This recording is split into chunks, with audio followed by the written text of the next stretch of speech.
देखिए ऐसा है कि यूएस का टैरिफ कुछ महीने पहले जो 16% पे था वो आज 60% पे चला गया है।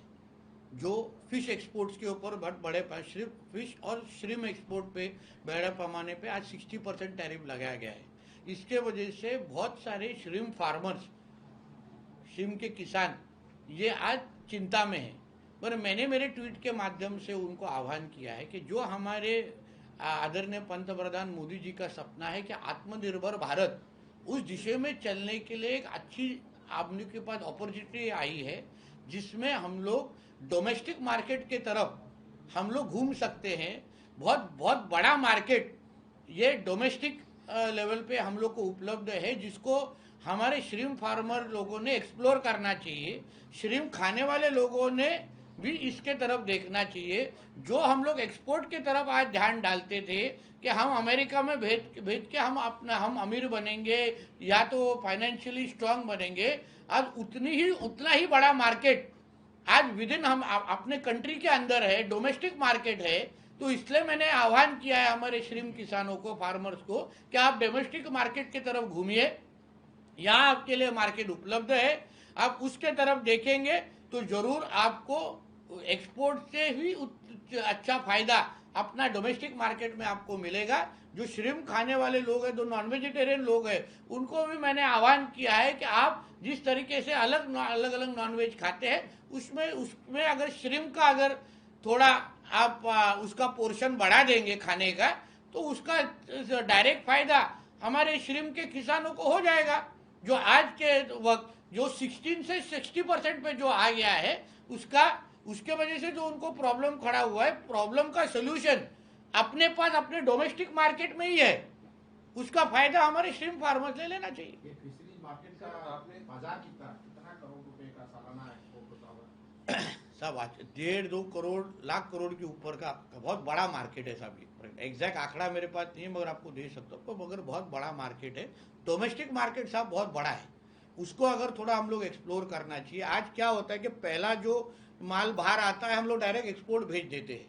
वही अगर एक्सपोर्ट 60% पे अगर चला गया रहेगा टैरिफ, तो अब अगर उसको इनवर्ड अगर हम लोगों ने घुमाना चालू कर दिया तो बहुत बड़े पैमाने पे फायदा हो जाएगा। डोमेस्टिक मार्केट को बढ़ाने के लिए आपने आह्वान किया, लेकिन सरकार की भी कोशिश होनी चाहिए, क्योंकि देश लेवल पर यदि इसको बढ़ाना है। देखिए एज सरकार की तरफ, महाराष्ट्र सरकार की तरफ से हम लोग अपनी फैसिलिटीज बढ़ा सकते हैं। जहाँ जहाँ श्रिम उपलब्ध हो सकता है उनको हम लोग प्रोत्साहन दे सकते हैं।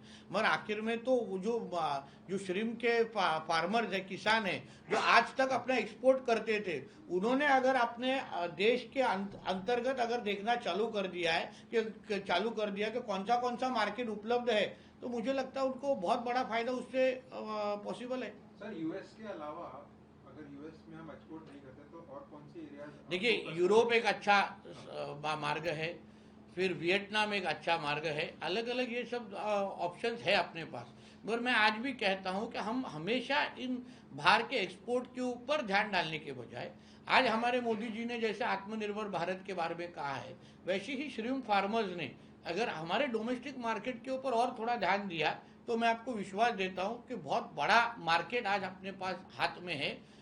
श्रिम जो नॉन वेजिटेरियन है, जिसके मैंने कुछ रिपोर्ट पढ़ा था कि करीब 60-70% हमारे देश में नॉन वेजिटेरियन खाते हैं, उन्होंने अपने खाने में अगर श्रिम खाने का पोर्शन अगर बढ़ा दिया, तो उसका डायरेक्ट फायदा अपने श्रिम फार्मर्स को हो जाएगा। देखिए ऐसा है, फॉर एग्जांपल सोलापुर से हमारे टॉवेल आते हैं।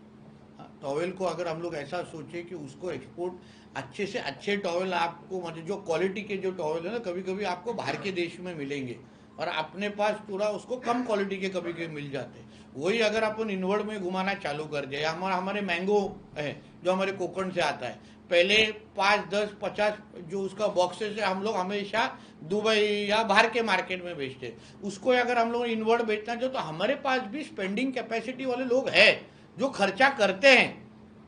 हमारे पास भी ऐसा मार्केट है जो ज्यादा से ज्यादा आपको कीमत दे सकता है। उसके बारे में उसको उन तक अपनों को पहुंचने की सिर्फ जरूरत है।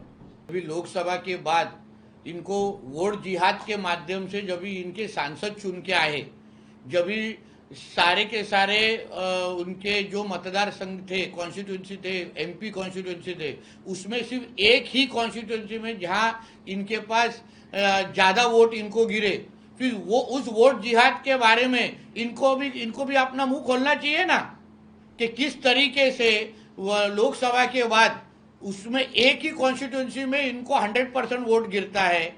इनको वोट कराने के लिए फतवे निकाले जाते हैं। सारे कई मुल्ले मौलवी बाहर आके बोलते हैं कि सिर्फ आप इंडिया अलायंस को ही वोटिंग करो।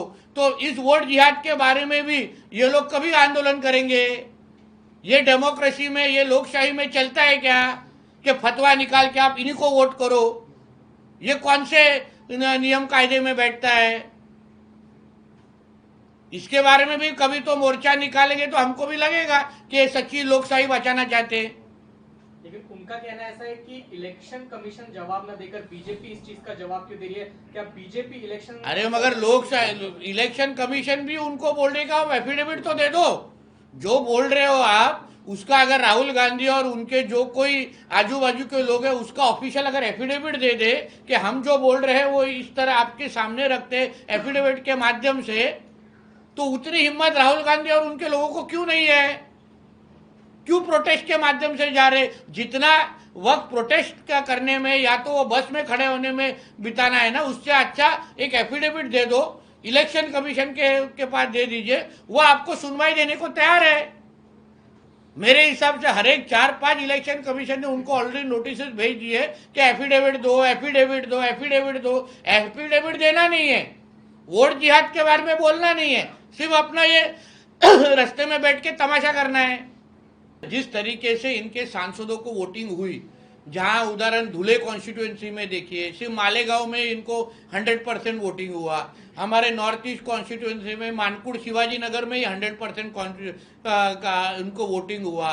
तभी अलग अलग फतवे निकाले गए, अलग अलग मुल्ले मौलवी ने आके कहा कि सिर्फ तुम महाविकास आघाड़ी को ही वोटिंग करो, इंडिया अलायंस को ही वोटिंग करो। तो उस ईवीएम जिहाद को, वोट जिहाद को आप क्या कहेंगे? फिर वो डेमोक्रेसी में चलता है क्या? फिर इस तरीके से फिर सर्वधर्म समभाव है ना हमारे देश में, फिर ये कैसे कांग्रेस और उनके साथियों को, इंडिया अलायंस को चल जाता है? इसके बारे में भी जवाब देना चाहिए ना। लोकसभा के बाद जो कुछ भी रिजल्ट आया, एनडीए बन के हम लोग सब लोग ने वो स्वीकारा, बीजेपी बन के हम लोग ने स्वीकारा, हम लोग ने मेहनत की, हम लोग ने लोगों के साथ सामने वापस गए और हम लोग ने लोगों का दिल जीता और महाराष्ट्र में हमारी सरकार हम लोग लेके आए, लोगों के विश्वास से लेके आए। हम इनके जैसे वोट जिहाद के बारे में रोते बैठे नहीं। योगेश कदम पे कार्रवाई करें तो उद्धव ठाकरे ने तभी के नवाब मलिक का इस्तीफा लिया था क्या, जो जेल के अंदर थे? तभी अनिल देशमुख का तभी इस्तीफा लिया था क्या? अभी उद्धव ठाकरे ने को अभी गजनी 2 बनाना पड़ेगा तो फिर आमिर खान को लेने की जरूरत नहीं, उद्धव ठाकरे रेडीमेड है, उसको तो बॉडी पे भी लिखने का जरूरत नहीं है। तो इसलिए भ्रष्टाचार की अगर उसको पूरी लिस्ट सुनानी हो ना तो थोड़ा वक्त दे दे। फ्री का मच्छी खिलाते खिलाते मैं बता सकता हूँ। जाएंगे क्या बात उसकी? हाँ, मच्छी लेके जाना पड़ेगा ना मातू से। मैं तो वो अपने पास है, पहले से वो आदमी भेजते थे हमारे पास। पहले हमारे पिताजी के तरफ से फ्री खाना लेके जाते थे। मैं भी, उद्धव ठाकरे कभी खुद के पैसे से खाना नहीं खाते, ये जिम्मेदारी से मैं बोल रहा हूँ। खुद के पैसे की गाड़ी नहीं घुमाते, खुद के पैसे से एयर कंडीशन नहीं लेते, खुद के पैसे से अभी अंदर का भी नहीं पहने, वो भी डिटेल बता सकता हूँ। खुद के पैसे से लॉन्ड्री नहीं करते, बहुत कुछ खुद के पैसे से करते नाही। असं आहे ना की मूळ मुद्द्याला कुठेतरी बगल देण्यासाठी कुठले ना कुठले तरी हे विषय काढायचे आणि उगाच ते भरकवत जायचं। तुम्हाला तुमच्या स्वतःची सगळं पाप लपवण्यासाठी हे विविध गोष्टी अगर तुम्हाला बाहेर काढायचे असतील तर ह्याला कोण जनता कोण भीक देणार नाही हो। तुम्ही मूळ मुद्द्यावर राहून तुम्ही चर्चा केली तर आप लोकांना उत्तर तरी तुम्ही देऊ शकतो। आता ॲफिडेव्हिट तुम्ही का देत नाही आहात या वोटिंगच्या संदर्भात, इलेक्शन त्याच्याबद्दल कधी बोललत नाही। सर, कल्याण डोंबिवली में कि वहाँ के लोगों की वो भावना है, वहाँ के कल्याण डोंबिवली के म्यूनसिपल कॉर्पोरेशन को अभी फॉर एग्जाम्पल पोल्यूशन के टाइम पे भी इस तरीके की मांग आती है, हम लोग सुनते, सब लोग सुनते, उसमें कुछ गलत नहीं है मुझे लगता है।